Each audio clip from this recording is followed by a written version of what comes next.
జై శ్రీరామ్. రామ జన్మభూమిలో శ్రీరామ నామం మారుమోగుతోంది. శ్రీరాముని విగ్రహ ప్రతిష్టాపన ఎంత అంగరంగ వైభవంగా జరిగిందో మనందరికీ తెలిసిందే. ప్రస్తుతం నేను దేవాలయానికంటే రామ మందిరానికి 10-15 అడుగుల దూరంలో ఉన్నాను. ఎంత రద్దీగా ఉందంటే ఎప్పుడెప్పుడు ఆ స్వామిని చూస్తామా, ఆ మూర్తి దర్శనం మాకు ఎప్పుడు జరుగుతుందా అని చెప్పి భక్తులందరూ కూడా ఆతృతగా వేచి చూస్తున్నారు. ఇక్కడ కుతూహలంగా లోపలికి వెళుతున్నారు. కానీ ఇక్కడ చాలా చాలా రద్దీగా ఉంది. అందరూ ఒకేసారి రావడం, తోపులాట జరుగుతోంది. కంట్రోల్ చేయడం అనేది ఇక్కడ పోలీసుల వశం కావట్లేదనే చెప్పాలి. ఒక్కసారి చూడొచ్చు, స్టార్టింగ్ నుంచి ఇక్కడ 2 మార్గాలు ఉన్నాయి. హనుమాన్ గర్హి ఇక్కడ ఉన్నటువంటి సెంటిమెంట్ ఏంటంటే రామ మందిరం అంటే శ్రీరాముడిని దర్శించుకునే ముందు రామబంటు హనుమాన్ని దర్శించుకోవాలి ఖచ్చితంగా. వారి దర్శనం తర్వాతే, వారి అనుమతి తర్వాతే రాముడి దగ్గరికి వెళ్ళాలనే ఒక భావన ఉంటుంది. ఆ నియమం ప్రకారంగా ముందు హనుమాన్ గర్హి దగ్గర ఆంజనేయ స్వామి వారి దర్శనానికి అక్కడే చూడొచ్చు. దగ్గర 2 కిలోమీటర్ల మేర క్యూ లైన్ ఉంది. ఇక అక్కడి నుంచి దర్శనం చేసుకున్న వారు అక్కడి నుంచి రావడానికి రామ మందిరంకి, ఆంజనేయ స్వామి టెంపుల్ అంటే హనుమాన్ గర్హి నుంచి రామ మందిరానికి దగ్గర 800 మీటర్ల వరకు ఉంటుంది. ఆ దారిలో అక్కడి నుంచి కూడా పూర్తిగా కిక్కిరిసిపోయింది రోడ్ అంతా కూడా. భక్తజనం ఎలా ఉన్నారంటే ఇసుక వేస్తే రాలనంత మంది కనిపిస్తూ ఉన్నారు. నా వెనకాలగా కనిపిస్తున్నదే ఆలయం. ఆ లోపలికి ఇక్కడి నుంచి చూడండి, వీళ్ళేం విడతల వారీగా వదులుతున్న పరిస్థితి. ఒక్కసారి అక్కడ చూడొచ్చు, బలగాలు ఎంతవరకు వాళ్ళని అంటే అడ్డుకుంటున్నారంటే ఒకేసారి రావడం వల్ల తోపులాటలు జరుగుతుంది. చాలా వరకు ఇక్కడ తొక్కిసలాట కూడా జరిగిందని చెప్తున్నారు. ఇలాంటివన్నీ కలగకుండా ఉండేందుకే జాగ్రత్తలు తీసుకున్నప్పటికీ ఎంతమంది పోలీసులు ఉన్నా కూడా ఒక్కసారి భక్తజనాన్ని చూడండి, అటువైపు చూస్తే తెలుస్తుంది. విడతల వారీగా వదులుతూ ఉన్నారు. చాలా మంది ఇక్కడ ఏంటంటే మేము చూడాలి స్వామిని అనే ఆతృతతో చాలా మంది తోసుకుంటూ వచ్చేస్తున్నారు. బయటకి అంటే దర్శనం అయిపోయిన తర్వాత వచ్చిన వాళ్ళు చెప్తుంది ఒకటే మాట, లోపల ప్రశాంతంగానే ఉంది, లోపల ఒక 2 నిమిషాలైనా స్వామివారిని చూడగలుగుతున్నాము. మామూలుగా ఉట్టిగా నుంచుని చూస్తే బానే ఉంటుంది, కానీ ఈ తోపులాట వల్ల చాలా ఇబ్బందిగా ఉంది. బహుత్ బీడే అని చెప్తూ వెళ్తున్నారు అందరూ కూడా వచ్చేవాళ్ళు. నిజంగా అది కాస్త భయం వేస్తుంది వచ్చే వాళ్ళకి. అమ్మో అంత రష్ ఉందా అని చెప్పి. చిన్నపిల్లలు కావచ్చు, పెద్దవాళ్ళు, ఏజ్డ్ వాళ్ళు, మరీ ముఖ్యంగా సీనియర్ సిటిజన్స్ ఎవరైతే ఉన్నారో వాళ్ళు కాస్త ఇబ్బంది పడుతున్న సంగతి అయితే అది వాస్తవమే. కానీ కంట్రోల్ చేస్తూ ఉన్నారు ఎప్పటికక్కడ. ట్రస్ట్ వారి నుంచి కూడా ఒకటే చెప్తున్నారు, మీరు ప్రశాంతంగా రండి, దర్శనం చేసుకోండి, ఎందుకు హడావిడి పడతారని వాళ్ళ నుంచి వస్తున్నప్పటికీ ఇక్కడ చూడొచ్చు విడతల వారీగా వదులుతున్నారు. ఒకసారి చూడండి, యూపీ పోలీస్ చాలా కంట్రోల్ చేస్తున్నారు. అదనంగా కొంత బలగాలు వచ్చినప్పటికీ కంట్రోలింగ్ అనేది కాస్త కష్టంగా మారిందని చెప్పుకోవాలి. అయితే ఇదంతా కూడా రామ జన్మభూమి, ఈ ఆవరణ అంతా కూడా స్వామివారి భూమి. ఇదంతా కూడా ఏదైతే టెంపుల్ మనకి ఒక భాగంలో కనిపిస్తుంది. ఎంత సుందరమైన దివ్యమైన టెంపుల్ ఇది. ముందు అసలు ఆ గుడిని చూడడానికే మనసంతా నిండిపోతుంది. ఆ తర్వాత ఇక భక్తజనులు అయితే ఎప్పుడెప్పుడు ఆ రాముడిని చూద్దామని వెళ్తున్నారు. ఇక ఒక పెద్ద ఆయన చూడొచ్చు, అలిసిపోయి వెళ్తూ ఉన్నారు. దర్శనం కలగాలన్న ఆశ వారిది. అండ్ ఇంకొక పర్సన్ ని మనం చూస్తున్నాం ఇక్కడ ఆ తొక్కిసలాటలో. చూడొచ్చు, అలిసిపోయారు. ఆ తొక్కిసలాటలో చాలా మంది మూర్చిపోతున్నారు, కళ్ళు తిరిగి పడిపోతున్నారు. పెద్దవాళ్ళు పాపం వాళ్ళకి చాలా ఇబ్బంది అవుతుందని చెప్పుకోవాలి. ప్రధానంగా ఎక్కడెక్కడి నుంచో వస్తున్నారు, ఎక్కడెక్కడి నుంచో వాళ్ళు వస్తున్న పరిస్థితి. పెద్దవాళ్ళని యాక్చువల్లీ సీనియర్ సిటిజన్ కి ఒక వైపు అని రూట్ పెట్టుంటే బాగుండేదేమో. ఈ కంగారులో, ఈ గందరగోళంలో ఏం జరుగుతుందనేది ఎవరికి అర్థం కాని పరిస్థితి.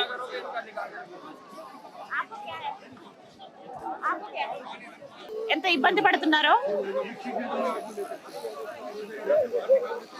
అయ్యో ఎస్, ఇక్కడ పెద్ద ఆయన్ని చూస్తున్నాము. ఈ తొక్కిసలాట్లో పాపం ఆయనకి కాస్త ఊపిరి అందని పరిస్థితి ఏర్పడింది. సెక్యూరిటీ ఎవరైతే ఉన్నారో వాళ్ళు పోలీసులు దగ్గరుండి మరి తీసుకువెళ్ళి పక్కన కూర్చోబెడుతున్నారు. జాగ్రత్తలు తీసుకుంటున్నారు. అంటే సేఫ్ గా చూద్దామనే భావన ఉన్నప్పటికీ ఇక్కడ పరిస్థితులు అయితే అనుకూలంగా లేవు.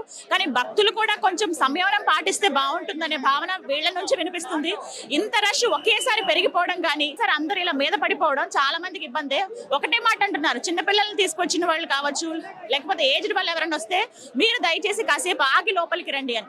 ఇంత దారుణమైన పరిస్థితి ఉంది ఇక్కడ. కానీ అంతా రాముల వారి మీద భారం వేసి అందరూ వస్తున్న పరిస్థితి మనం చూస్తున్నాము. రామచంద్ర నీ మీదే భారం నాయన అని చెప్పి ఎంత జనం అంటే మేబీ ఇక్కడ ఒకటే కనిపిస్తుంది, క్యూ లైన్స్ కానీ లేకపోతే జస్ట్ రోప్స్ తో కానీ ఒక క్యూ లాగా ఏర్పాటు చేసుంటే కాస్త పంపించడానికి వీలుగా ఉంటుందని. ఏదేమైనా కానీ ఇది మా చేతుల్లో లేదు. మేము చాలా వరకు కంట్రోల్ చేసే ప్రయత్నం చేస్తున్నాము. కానీ ఇక్కడ చాలా ఇబ్బందిగా ఉందని చెప్పి పోలీసులు చెప్తున్న మాట. ఎవరికి వారే చాలా మంది ఉన్నారు. దగ్గర ఇక్కడ యూపీ, ప్రధానంగా అయోధ్య వాసులు, ఉత్తరప్రదేశ్ వాసులు, అలాగే రాజస్థాన్, గుజరాత్, మహారాష్ట్ర, మధ్యప్రదేశ్ వాళ్ళు ఇవాళ రోజున చాలా మంది ఉన్నారని చెప్పుకోవాలి.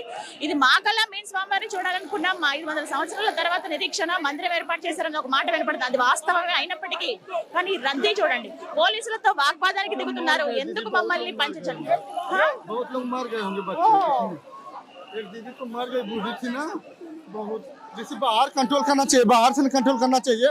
1 नंबर गेट से अलाउंस करना चाहिए कि यहाँ 50 छोड़ से यूपी से आए, बनारस काशी से। रूट रास्ता हाँ रामपथ से आए। हाँ हाँ, बाई ट्रेन आए, बाई बस आए परसों। और ये बताइए दीदी, अंदर एक दीदी मर गई, बूढ़ी थी, उधर मर गई, खत्म। इसमें लोग मर गए, हम लोग जवान लोग थोड़ा बच गए। बच्चे के भालू इन लोगों को बाहर 1 नंबर गेट पे कंट्रोल करना चाहिए कि 100 को छोड़ो, यहाँ से लोकेशन लीजिए, अनाउंसमेंट करते रहिए कि यहाँ भीड़ चाहिए, आदमी की जरूरत है, नहीं है, ये सब बातें बताना चाहिए ना। मर रहे हैं लोग दीदी, हालत खराब है। చాలా మందికి ఇబ్బందులు కలిగాయని చెప్తున్నారు. ప్రధానంగా ఏంటంటే రోడ్ నెంబర్ 1 అంటే ఇక్కడ రూట్ 1 అని చెప్పి నెంబర్స్ అనేది ఇవ్వడం జరిగింది. ఆ నెంబర్స్ ఏవైతే ఉన్నాయో అక్కడ చాలా ఫస్ట్ కంట్రోలింగ్ అక్కడ చేసుంటే ఇక్కడ ఇంత రష్ ఉండేది కాదు, నెమ్మదిగా వచ్చేవాళ్ళు.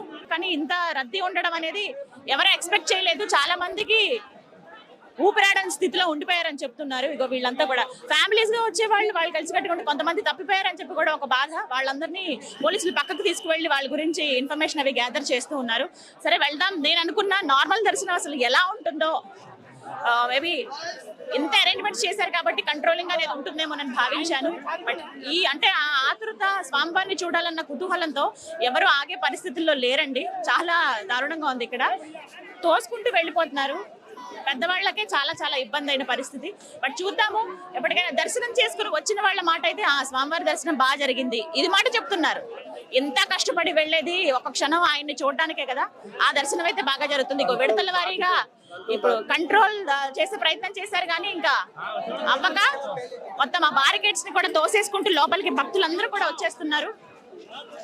పోలీసుల మాట ఒకటే, ఇంకా ఏం చేయాలి, మేము ఇంతకన్నా మేము ఏం చేయలేమంటున్నారు. ఇక్కడ ఇంత రద్దీగా వెళ్ళా స్వామివారి దగ్గరికి వెళ్ళేటప్పటికి ఒక్కొక్కరుగానే చూడాలి, అదొక్కటి అర్థం చేసుకుంటే బాగుండేది. సంయమనం ఎవరూ పాటించడం లేదు. ఇది ప్రస్తుతం రామ మందిరం దగ్గర ఉన్న పరిస్థితి. ప్రస్తుతం రామ జన్మభూమి దగ్గర రామ మందిరం దగ్గరలో ఉన్న పరిస్థితి అయితే ఇది. అలాగే ఇప్పుడు దర్శనం చేసుకుని వచ్చిన తెలుగు వారు మనకు కనిపించారు. ఒకసారి వారితో మాట్లాడదాం. హలో అండి, మీ పేరు? మేడం మా పేరు రామకృష్ణ మేడం. మేము హైదరాబాద్ బోయినపల్లి నుంచి వచ్చాం మేడం. ఇద్దరం 2 వీలర్ మీద వచ్చాం మేడం. రాముడి మీద ప్రేమతోని మోడీ, నరేంద్ర మోడీ, యోగిని చూడడానికి. ఎప్పుడు స్టార్ట్ అయ్యారు? మేము 17 రోజున స్టార్ట్ అయినాం మేడం. జనవరి 17 రోజు స్టార్ట్ అయినాము. ఇక్కడికి 20కి 21కి రీచ్ అయినాం మేడం. స్టాప్స్ ఎక్కడెక్కడ? మధ్యలో ఒక 2-3 గుళ్ళు ఉన్నాయి మేడం. ఆ గుళ్ళు దర్శనం చేసుకుని వచ్చాం మేడం. ఇంతకీ రాముల వారి దర్శనం ఎలా జరిగింది? చాలా బాగా జరిగింది మేడం. కన్నుల పండుగ ఉంది మాకు. చాలా అంటే చాలా ఈ జన్మదినమైనట్టు అనిపిస్తుంది మేడం. చాలా హ్యాపీగా ఫీల్ అవుతున్నాం. కాకపోతే ఏంటంటే పబ్లిక్ ను కొంచెం కంట్రోల్ చేయలేకపోతున్నారు వీళ్ళు. ఇప్పుడు ఇక్కడ బయట ఇంత రద్దీగా ఉంది, లోపల కూడా ఎలాగా ఉంది మేడం. కాకపోతే ఏంటంటే గర్భగుడి అనే దగ్గరికి వచ్చే వారికి ఒక లైన్ గా పంపిస్తున్నారు. అక్కడ బాగా చూడవచ్చు, స్వామిని మంచిగా దర్శనం చేసుకోవచ్చు. ఒక్క నిమిషం అయినా చూసే అవకాశం ఉంది మేడం, కంపల్సరీగా ఉంది. 1 మినిట్ చూసే అవకాశం ఉంది. చాలా బాగా అనిపించింది. ఏమనిపించింది స్వామివారిని చూసినప్పుడు? ఎన్నో కోరగాలనుకుంటున్నాం కానీ ఆయన రూపం చూడంగానే ఏదే గుర్తుకు రాలేదు మేడం. అన్ని మర్చిపోయాం. స్వామివారి రూపం ఒకటే చూడాలి అనిపించింది మేడం. చాలా హ్యాపీగా ఉన్నారు. వచ్చేటి మొత్తం కష్టం అంతా పోయింది. అక్కడ నుంచి ఇక్కడ దాకా వచ్చిన చూడగా కష్టం మొత్తం వెళ్ళిపోయింది. బైక్ మీద ఇంత ప్రయాణం చేసిన అలసట పోయింది. అంత హ్యాపీ. మేమిద్దరం అండి బోయినపల్లి డైరీ ఫార్మ్ రోడ్ నుంచి. ఇక్కడ నుంచి కాశీకి వెళ్ళి కాశీలో దర్శనం చేసుకొని తర్వాత రిటర్న్ మేడం. చాలా బాగా జరిగింది మేడం. 3 డేస్ వెయిట్ చేస్తాం మేడం. వచ్చే వాళ్ళకి ఏం చెప్తారు? చాలా మంది ఇప్పుడు వద్దాము స్వామివారిని చూద్దాం అనుకుంటున్నారు. ఇప్పుడైతే రావద్దని చెప్తాం మేడం. కొంచెం ఫ్రీగా అయిన తర్వాత రావాలి. చాలా ఇబ్బంది పడతారు ఇప్పుడు వస్తే. ఇక్కడ హోటల్స్ కూడా అది కానీ ఈ దర్శనం చూస్తున్నారు కదా మేడం. ఈ రష్ లో కష్టం. ఫ్యామిలీస్ తో వస్తే మాత్రం చాలా ఇబ్బంది పడవలసి వస్తుంది మేడం. అదో మేము బ్యాచులర్ కాబట్టి నడిచిపోతుంది. అదే చెప్తున్నాం మేడం. కొద్దిగా చాలా కష్టం మేడం. కొంచెం టైం తీసుకొని వస్తే బాగుంటుంది మేడం. వాతావరణం బాగాలేదు అసలు. మరీ ముఖ్యం, చాలా చల్లగా ఉంది. 7 degrees అంటే మాటల మనం అసలు తట్టుకోలేము. ఎందుకంటే మనం ఉన్న పరిస్థితులు వేరు. అక్కడికి ఇక్కడ 4 degrees ఉంది మేడం. లక్నో నుంచి వచ్చాను నేను. యాక్చువల్ హైదరాబాద్, లక్నో జాబ్ పని మీద వచ్చాను అనమాట. ఎర్లీ మార్నింగ్ 6కే స్టార్ట్ అయ్యి వచ్చా. ఫస్ట్ దర్శనం పర్లేదు జరిగింది. మళ్ళీ సెకండ్ దర్శనం కోసం వెళ్తున్నా. లక్కీగా మీరు కనిపించారు. మీరు మామూలు అదృష్టవంతులు కాదండి. ఫస్ట్ ఎప్పుడు ఎన్ని గంటలకు చేసుకున్నారు? ఫస్ట్ దర్శనం ఇప్పుడు ఒక 1 అవర్ క్రితం జరిగింది. అది మళ్ళీ వెళ్ళాలనిపిస్తే మళ్ళీ వెళ్తున్నా. లక్కీగా జాగ్రత్త అండి. ఛానల్ తగిలింది, అందుకే వచ్చా. Thank you madam. జై శ్రీరామ్. జై శ్రీరామ్. జై శ్రీరామ్. జై శ్రీరామ్. జై శ్రీరామ్. సో విన్నారు కదా, బైక్ పైన వచ్చేవాళ్ళు, కొంతమంది సైకిల్ యాత్ర చేసేవాళ్ళు, పాదయాత్ర చేసేవాళ్ళు, ఇలా చాలా మంది ఆ రాముల వారిని చూద్దామని వస్తున్నారు. ఒకటే మాట చెప్తున్నారు, ఎంత కష్టపడి లోపలికి వెళ్ళాక ఆయన చూడగానే ఆ కష్టం అంతా మర్చిపోతున్నామని. నిజమే అది. కానీ ఈ మధ్యలో ఉన్న కష్టం ఉంది చూసారా, చాలా మంది పోలీసులు కంట్రోల్ చేయలేని స్థితిలో ఉండిపోయారనే చెప్పుకోవాలి. మళ్ళీ అక్కడ హోల్డ్ చేశారు. ఎంతమంది అండి, లక్షల మంది వచ్చేస్తున్నారు ఇక్కడికి. ఇప్పుడు మళ్ళీ ఒక దగ్గర ఆపడం జరిగింది. మళ్ళీ వెళ్ళి విడిచిపెట్టాలంటే లోపల ఉన్న వాళ్ళంతా కూడా మళ్ళీ వాళ్ళు కూడా అక్కడ దాకా వెళ్ళిపోవాలి, మందిరం లోపల దాకా, గర్భగుడి దాకా. ఇంకొక సమస్య ఏమైందంటే వచ్చే రూట్ కూడా వేరేగా ఇంకొక మార్గం అని ఏం పెట్టలేదు. బట్ చూద్దాం, ఈ మార్గంలోనే నేను లోపలికి వెళ్దాం అనుకున్నా. అసలు అంటే ఫ్రీ దర్శనం, సామాన్యులకి ఇచ్చే దర్శనం ఎలా ఉంది అని నేను చూడాలనుకున్నాను. అందులో భాగంగానే వెయిట్ చేసి నిన్నటి నుంచి ఇవాళ రావడం జరిగింది. అంతా స్వామివారి దయ. నేను కూడా వెళ్తానో దర్శనం ఎలా జరుగుతుందో వచ్చాక నా అనుభవం ఖచ్చితంగా చెప్తాను. జై శ్రీరామ్.